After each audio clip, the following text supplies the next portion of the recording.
Good morning জয়নিতাই, সুপ্রভাত বন্ধুরা। সকাল সকাল আবার একটা নতুন ব্লগ নিয়ে হাজির হয়ে গেছি। এখন রেডি হয়েছি, মেয়েকে নিয়ে যাব। মেয়ে যাবে একাডেমিতে। আজকে সানডেতে কলেজ, একাডেমি যাচ্ছি। ঢপ মারলাম তোমাদের। আর এখন তো গণেশ চতুর্থী চলছে, তাই আমাদের বাড়িতে পুরো একদম সেই শ্রাবণ মাস থেকে মাত্র আগস্ট থেকে আগস্ট পুরো সেপ্টেম্বর, এখন 11 দিন পর্যন্ত চলবে পুরো শাকাহারি। তার মধ্যে থাকবে 11 দিন সাবুর ধামাকা। কাল যেমন পুজোতে গতকাল খেয়েছি আমরা সাবু মাখা, ফল মিষ্টি এসব খেয়েছি। আজকের মেয়েকে টিফিনে দিলাম সাবু মাখা, এসে আবার খিচুড়ি খাবে। আর চলো, প্রচণ্ড রোদ উঠেছে বাইরে, চলো মেয়েকে আগে একাডেমিতে দিয়ে আসি, তারপরে এসে রান্না বান্না যা হয় হবে। বড়মশাইয়ের জন্য একটু ভাত করব আর ডাল করব, একটা নিরামিষ তরকারি করব, হয়ে যাবে।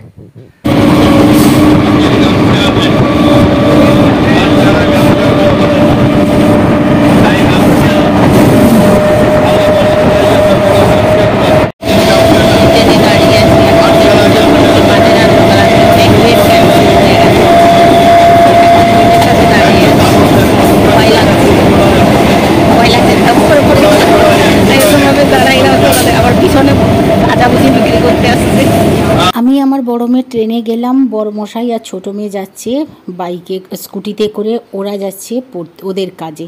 আর আমি আমার বড় মেয়েকে ওর কলেজে ছাড়তে যাচ্ছি। আর প্রচণ্ড রোদও হয়েছে, ট্রেন দেখলেও ক্যান্সেল হয়ে গেছে অনেকটা। আর তার মধ্যেও একটা এসছে, সেও লেটে করে এসছে। তাড়াতাড়ি করে আমরা ট্রেনে উঠে পড়ে আবার চলে আসলাম। এমন জায়গায় দাঁড়িয়েছিলাম, খুব ভয় লাগছিল। আর এখানে এরা মজা করে গাড়িতে করে যাচ্ছে। এখন কিন্তু সকাল 8টা, এরা যাচ্ছে 8টার আগে, আমাদের আগেই বেরিয়ে গেছে এরা। আর এদিকে পুজোর প্যান্ডেল হচ্ছে, এরা কিন্তু ক্রসিংয়ে দাঁড়িয়ে আছে। আর আমরা ভু ভু করে ট্রেনে করে ছুটলাম আমাদের গন্তব্যস্থলে। ওরা দাঁড়িয়ে থাক, আগে বেরিয়ে এসছি। হ্যাঁ বন্ধুরা, চলে এসছি মেয়েকে ছেড়ে। প্রচণ্ড গরম, প্রচুর গরম। যাওয়ার সময় একটু যা ট্রেনে করেছি আর করিনি, কারণ আসার সময় আর আজকের জানি না প্রচুর ট্রেন ক্যান্সেল হয়ে গেছে।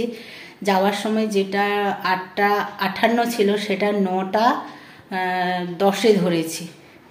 তা আসার সময় ঠিক টাইমেই পেয়ে গেছি। তা ভিড় মোটামুটি ছিল না, লেডিসে ছিলাম। কিন্তু বাইরে প্রচুর গরম, হাঁপিয়ে গেছে। খুব বসবো, জল খাবো, তারপরে যা হয় হবে। আগে সাবুদানাটা ভিজাতে হবে দুপুরের জন্য। না, বড় মেয়ে আসবে অনেক দেরিতে, সন্ধ্যা হয়ে যাবে, কিন্তু ছোট খাবে। বড় মশাইয়ের জন্য রান্না করতে হবে। আমি একটু চা খাবো। সকাল থেকে কোনো কিছু পেট পূজা হয়নি, 10টা বাজতে যায়। সকালে চা তো করেছি, ছোট মেয়ে আর তার বাবা খেয়ে গেছে। বড় মেয়েটার জন্য দিলাম, বলে আমার খেতে ইচ্ছে করছে না, তো ওই জন্য আর আমি জোর করলি না। ও শুধু একটু মিষ্টি দই আর একটু অল্প একটু কালকের মিষ্টি ছিল, ওই লাড্ডু মোদক, ওইগুলো একটু খেয়েছে ঠাকুরের প্রসাদ, ওই জন্য আর জোর করলাম না। এখন আমি একটু ফ্রেশ হয়ে তারপরে চা খাবো। আর আসার পরে ফ্রেশ হয়ে এই যে সকাল থেকে চা খাওয়া হয়নি, চা বসিয়েছি। আর একদিকে দেখো আলু আর বিনস দিয়ে, সুজি দিয়ে, বেসন দিয়ে একটু পকোড়া। আর এদিকে বড়মশাইয়ের জন্য কিন্তু উচ্ছের তরকারি বসিয়ে দিয়েছি। আমরা খাবো না, ওর জন্য একটু ভাত বসাবো। আর একটু এই যে উচ্ছের তরকারি করেছি, এদিকে দেখো ভাতও হচ্ছে। আর উচ্ছের তরকারি হয়ে গেছে, ভাতটা ফুটছে। আর ওদিকে আমি পকোড়াটা বানিয়ে নেব, কারণ ম্যাম এসছে, ম্যামকে একটু পকোড়া দেব।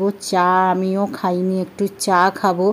আর যেহেতু গণেশ চতুর্থী চলছে, তো বাড়িতে শুধু বড়মশাই ভাত খাবে আর আমরা খাবো। তাই আবার দুবার তোমাদের গুড মর্নিং বলছি, রাধে রাধে বলছি। স্নান হয়ে গেছে, কারণ সকালে তো স্নান করে পুজো পাঠ করে মেয়েকে নিয়ে গেছিলাম, তোমাদের দেখালাম। তারপরে বাড়ি এসে আবার ব্রেকফাস্ট করলাম, মানে ম্যাম আসলো, ম্যামকে চা দিলাম। আর ম্যামের পুজোর প্রসাদ পায়েস বাকি ছিল, ম্যামকে দিলাম। তারপরে বড়মশাইয়ের ভাত, ডাল, মানে ভেজ ডাল বানিয়েছি, কুমড়ো বিনস দিয়ে, একটু আম দিয়ে, একটু টক ডাল মতন বানিয়েছি। আর উচ্ছের তরকারি করেছি দেখলে। আর তারপরে সেগুলো সব রেডি করে, মানে গ্যাস পরিষ্কার করে, থালা বাসন সব ধুয়ে, স্নান করে, মাথা ধুয়ে, তারপরে গোপু সোনার জন্য, গণেশ সোনার জন্য রান্না করব। রান্না মানে শুধু সাবুদানার খিচুড়ি একটু করব, সব রেডি করা আছে। খিচুড়ি করব, ভোগ দেব। চলো তাড়াতাড়ি করে নিই। আমি গণেশ সোনার জন্য সাবুদানার খিচুড়ি করব বলে আলু সেদ্ধ করে নিয়েছি, কাঁচা লঙ্কা একটা কেটেছি আর একটু কালো সরষা নিয়েছি। এখানে তোমরা কারি পাতা দিতে পারো।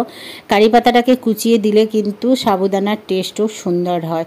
ভোগে কারি পাতা দেওয়া যায়, তেজপাতা দেওয়া যায় আর এবং ধনে পাতা দেওয়া যায়। আর এদিকে আমি দেখো কড়াইতে তেল দিয়ে বাদামটাকে একটু গোটা ভেজে নিচ্ছি, একটু বেশি করে বাদাম দেবো। বাদামের আর আগে থেকে শুকনো কড়াই বাদাম জিরে শুকনো লঙ্কা ভেজে সেটা গুঁড়িয়ে রেখেছি। আর এই যে সাবুদানাকে ভিজিয়ে শোক করেছি। আর ঠাকুরের জন্য যেহেতু গোটা হলুদ প্যাকেট নিয়েছি আর ঠাকুরের জন্য একটা সেদা নমক নিয়েছি, এই দিয়ে আজকে সাবুদানার খিচুড়ি করবো। এই যে কড়াতে তেল, বাদামটা আমার ভাজা হয়ে গেছে, লঙ্কাগুলো দিয়ে দিলাম এবং আলু যে টুকরো টুকরো করে কেটে রেখেছি আর কালো সরষা একসঙ্গেই কাঁচা লঙ্কার সাথে দিয়ে দিয়েছি। দিয়ে সুন্দর করে এটাকে নাড়াচাড়া করে নেব। তেলের মধ্যে একটু লবণ আর হলুদ দিয়ে দিয়েছি যাতে সর্ষেটা না ফাটে বা কাঁচা লঙ্কাটা দিয়ে। এই যে দেখো হলুদ হয়ে গেছে।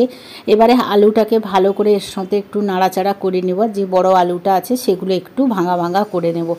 এইভাবে সাবুর খিচুড়ি করবে, খেতে কিন্তু যেমনই ভালো লাগে। আর গণেশে তো মহারাষ্ট্রে যেহেতু সাবুদানা হয়, গণেশকে তুমি যা দিতে পারো। তোমার দেখো গোপুসোনাকে তুমি যেমন করে ভোগ দাও গণেশকেও তাই দিতে পারো, সুজি লুচি হালুয়া এসব করে। কিন্তু আমার খুব দেরি হয়ে গেছে, মেয়েকে নিয়ে হসপিটালে গেছিলাম, সেখান থেকে আসতে দেরি হয়ে গেছে, তাই তাড়াতাড়ি করে আমাকে এগুলো বানাতে হচ্ছে। আলুটা ভাজা ভাজা হয়ে গেছিলো, আমি সাবুদানাও দিয়ে দিয়েছি আর বাদাম জিরে শুকনো লঙ্কা যে গুঁড়িয়ে করে রেখেছিলাম সেটাও দিয়ে দিলাম। দিয়ে সুন্দর করে এটা রান্না করব। আমি কিন্তু ঘিয়ে রান্না করছি, তোমরা সাদা তেলেও রান্না করতে পারো বা সানফ্লাওয়ার দিয়েও রান্না করতে পারো বা বাদাম তেল। আমি ঘি দিয়েই করছি। আর এত সুন্দর একটা লেগেছে, দারুণ হয়েছে, কালারটাও সুন্দর হয়েছে। নিশ্চয়ই গোপাল সোনার খুব ভালো লাগবে। গুড আফটারনুন বন্ধুরা। এই যে আমাদের গোপু সোনার কে গোপু বলে বলে হয়ে গেছে আমাদের গণু সোনা। আমাদের গণেশ জির হচ্ছে ভোগ বানিয়েছি আজকে, যে সাবুদানার খিচুড়ি দিয়েছি আর পেয়ারা আর শশা দিয়েছি, উপরে লাড্ডু আছে সেগুলো দেব। চলো দেরি হয়ে গেছে, তাড়াতাড়ি গিয়ে ভোগটা আগে দিয়ে দিই। ঠাকুর মন্দিরে চলে এসেছি, প্রদীপ জ্বালিয়ে দিয়েছি। আর সকালেই তো মেয়ে আর আমি পুজো করে গেছিলাম। আর এই যে সাবুদানার তারপরে লাড্ডু মোদক বাড়িতে বানিয়ে রেখেছি, সেগুলো সব ভোগ দিয়ে আমি নিচে চলে এসেছি। এবারে আমাদের খিচুড়িটা বানাচ্ছি, আমরা 3 জন খাবো। এই যে খিচুড়িটা আমাদের হয়ে গেছে, তারপরে ভোগ আসলে এর মধ্যে ঢেলে তখন আমরা সবাই ভোগ প্রসাদ গ্রহণ করব। আর দেখো কালারটাও খুব সুন্দর হয়েছে, এত টেস্টি লাগে। আরে দেখো এদিকে ছোট মেয়েকে সব সাজিয়ে গুছিয়ে এই যে দিয়ে দিয়েছি, ওকে থেকে একটু লেবুর রস দিয়েছি আর একটু লবণ দিয়েছি। এই যে দেখো দিলে কিন্তু টেস্টটা আরো দ্বিগুণ হয়।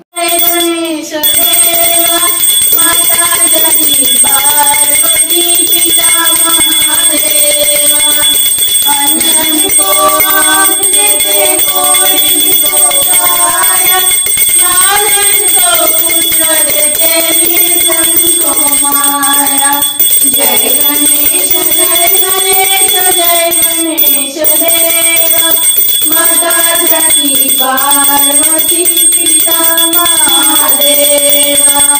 हार चढ़े फूल चढ़े और चढ़े मेवा, जगवन का भोग लगे संत करे सेवा।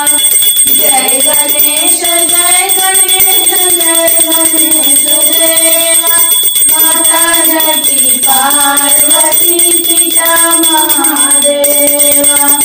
सूर शान शरणाय सकल कीज सेवा माता जगती पार्वती पिता महादेवा। गणपति बप्पा मोरया मंगल मूर्ति मोरया। রাতের ডিনারটা রেডি করছি। এই যে ছোলা আলু সিদ্ধ করে নিয়েছি আর অল্প একটু সাবুদানা ছিল সেটাও নিয়ে নিয়েছি গরম করে।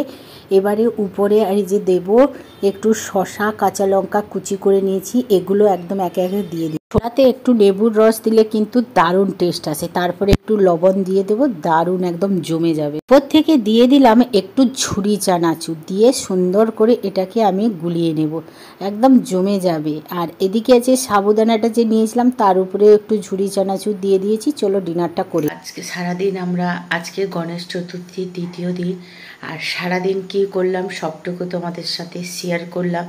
এইভাবে 11টা দিন আমাদের মানে ব্রত করি আমরা।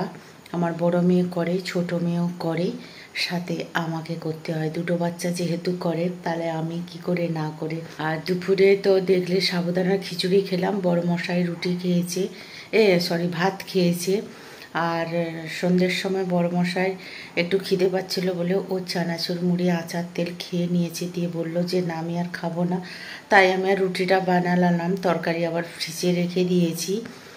জন্য আমি ছোলা ফলা সিদ্ধ করেছিলাম। মেয়ে বলল যে অল্প সাবুদানা আছে আর একটু ছোলা আলু সেদ্ধ করে নাও, শশা ফশা দিয়ে নেবুর রস আর ঝুরি চানাচুর দিয়ে খেয়ে নেবো। তো গুলানো হয়ে গেছে, চলো তাহলে খেয়ে নিই। আর আজকের আমাদের সারাদিন গণেশ চতুর্থী ব্লগটা কেমন লাগলো কমেন্ট করে অবশ্যই জানাবে। আরও 11 দিন আছে। তাহলে tata, bye bye, good night, Shivratri, জয় নিতা।